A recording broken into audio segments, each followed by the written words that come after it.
How you doing? I have a question for you. Do you have a good Italian roast beef recipe? I'm gonna bet you're thinking right now, no I don't. And you know why?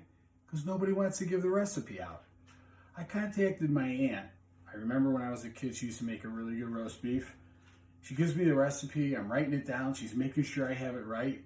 And then when I'm done, she says, but you can't tell anybody. And I'm like, what? She goes, it's only for the family. I'm like, oh boy. And I wanted to put it out and share it with everybody. If it's good, I want to share it. So I took her recipe and I took some other recipes that I found online. I got a hold of my mom. She told me how she does hers. And I'm going to try to do a nice Italian roast beef recipe for you. And I'll tell you everything that's in it and everything that I do.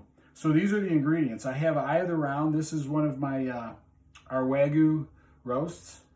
I've got some black pepper, oregano, some salt, some thyme, an onion, some garlic. I have a little pecorino romano. That might be something my aunt told me. And then I have some beef stock and a little extra virgin olive oil to get this started. So hopefully it comes out good, and we're going to try to do an Italian roast beef for you. All right, so let's get started. So the first thing I'm going to do is I'm going to take a nice sharp knife. I have a little paring knife here. And this is about a 2.5 pound round roast. This is our Wagyu round roast from one of our steers. And what I'm going to do is I'm going to make 8 incisions into the beef. You see the string that's here? That was wrapped that way at Lake Geneva Country Meats. It'll help the meat hold its form when it's cooking. So I'm going to go ahead and make an insertion. Try to get it about at least a quarter to a halfway through the roast. Then I'm going to take one of the pieces of garlic and I'm going to insert it in to the roast, just like that. And then there'll be a little bit more space after it goes in. And I'll take some of this cheese. This is the Pecorino Romano. And I'm going to put that in the hole as well. Now I'm going to go through and I'm going to do that 8 times.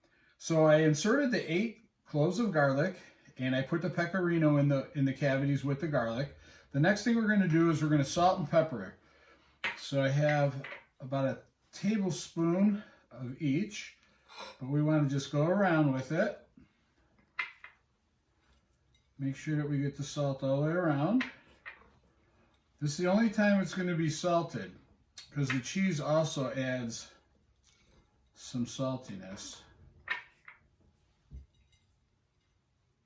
I'm not going to need it all. This is kind of a small roast. Get the pepper on there.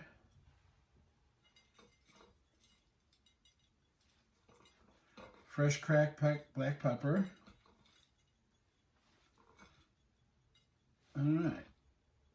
So we've got pepper all the way around and salt all the way around. And next thing we're going to do is we're going to take it over to the stove and get it started. I have a cast iron pot on medium-high heat. We're going to put about 2 tablespoons of extra virgin olive oil in there. You always want to let the pot come to heat before you actually put your oil in. So what we're going to do is we're going to sear this roast on all sides for about 3 minutes. And that's going to give us a nice caramelization. It's on medium-high. I'm also preheating the oven right now to 400 degrees. So we're going to let this go for a couple minutes. After 3 minutes, I'm going to go ahead and turn it. So what's going to happen is once this starts to sear, it's going to want to stick to the bottom of the pan. But when it's ready, it'll release itself just like that. And you see all of that stuff on the bottom of that pan? That's what we're building right now. So we're going to go ahead and turn it. And I'm going to cook it on all sides. So I've rotated the roast around, and I've got to where we've got caramelization on all sides. Now I'm going to take it out, and I'm going to set that aside. Because right now I want to work on this. So I'm going to turn this down to kind of like a medium-low. And now I want to deglaze all of those delicious bits that are on the bottom. So I'm going to hit it. This is a little beef stock. I'm going to grab a wooden spoon. And I want to get all of those crunchy bits off the bottom because that's going to be part of our au jus. Okay, so I used a little of that beef stock and I deglazed the pan. You can see all of those delicious morsels are now floating in there. So our next step is to go ahead and take the roast, and we're going to put the roast back into the pot. And now we're going to add some more of our flavor. All right, so we've got some smashed garlic. I've got 4 that I'm putting on each side. Now the recipe calls for a whole onion, but this is a smaller roast. So I'm using a half of an onion. I'm going to put half on one side, half on the other. And our oregano. Oregano is going to go in and around and on top of the beef. And here's our thyme. So we put our thyme in, and now I'm going to put some more beef stock. I'm going to put enough beef stock to come up about halfway on the roast. Now the next thing I'm going to do is, out of this piece of parchment paper, I cut a hole in the middle so we can still get some caramelization going on the top of the beef, but yet it's going to keep the beef stock from evaporating when we put it in the oven.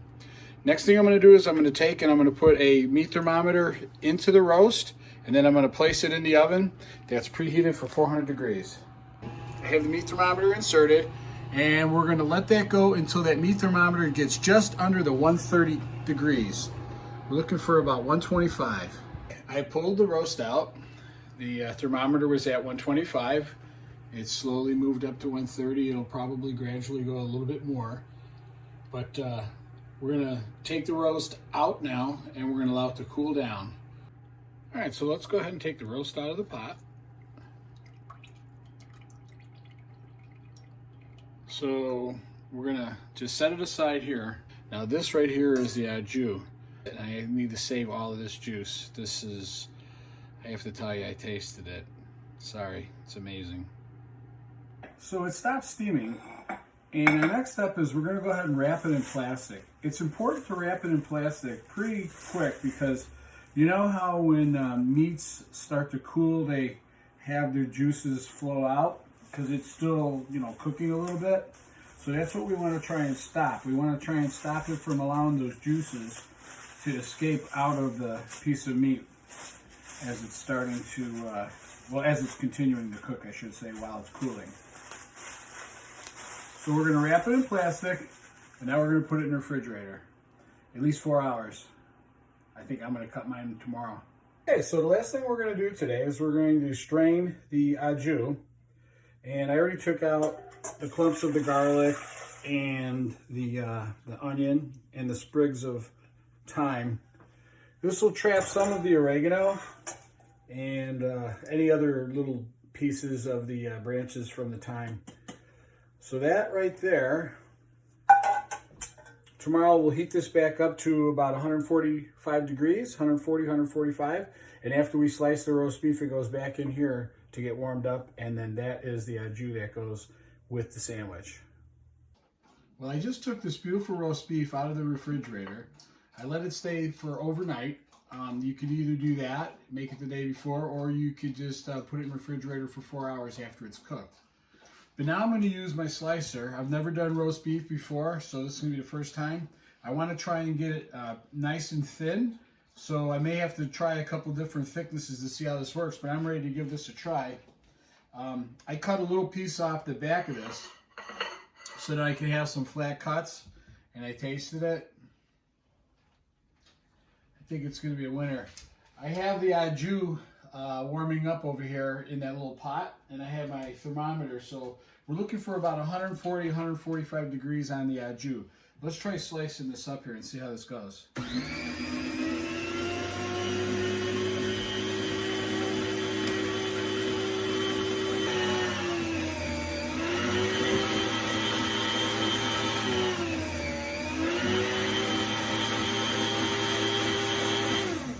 So let's take a quick look at the meat. It has a nice pink color to it, so it's on the medium rare side. Piece of garlic got sliced in there. Now you tell me that's not going to add a ton of flavor. So I have enough here for a sandwich for me. Now that I've got the au jus warming up, I'm going to have a nice sandwich. Well, there's a couple different ways you could have your hot Italian roast beef sandwich. And I like to have mine with peppers and onions and giardiniera. So I'll show you how I put that together, but first I'm going to have a little pepper and onion class. I want to get it to about a good medium-high heat. Again, once I've got that hot, we're going to go ahead and add the extra virgin olive oil. About a tablespoon. And then we'll put in, I'm just going to put in enough for my one sandwich. So I'm going to have some onions. I'm going to have some peppers. I like to slice them on the thicker side because, you know, they're going to melt down to nothing. We're going to saute these for a little bit. Then we're going to add a little garlic, a little pepper, and a little salt. All right, well, the peppers and onions are done. I like to keep them a little on the al dente side. So, as you can tell, they still have a little bit, you know, they're not cooked to where they get mushy. I don't like when they get mushy. So, I'm going to kill the heat. I have the garlic in there right at the end so it doesn't burn. Now I'm going to build a sandwich. All right, well, I put the beef inside the hot au jus. And why do I keep saying 100, 140, 145 degrees? I don't want the beef to cook anymore. Yeah, it did all the cooking I wanted when it was inside the oven. I want to keep it on that rare side, medium rare side. So we're going to put some beef on here.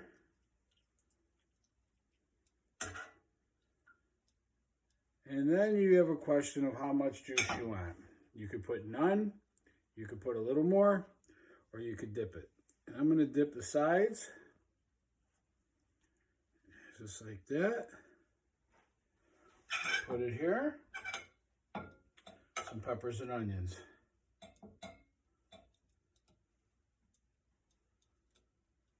All right, let's take it over to the table and give it a try. It looks good. All right, well, I have my sandwich. It's nice and warm. It's taken a couple days to make, but let's give it a try.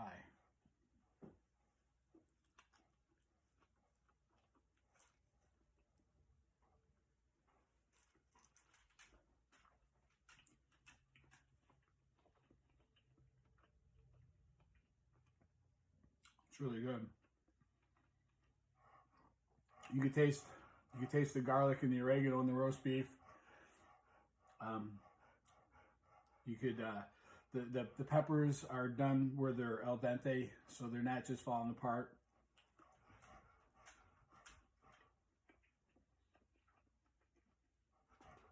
The roast beef is really tender. It's so delicious. I'm having it with some chips today, but it wasn't hard. You saw how I made it. I think you should give it a try.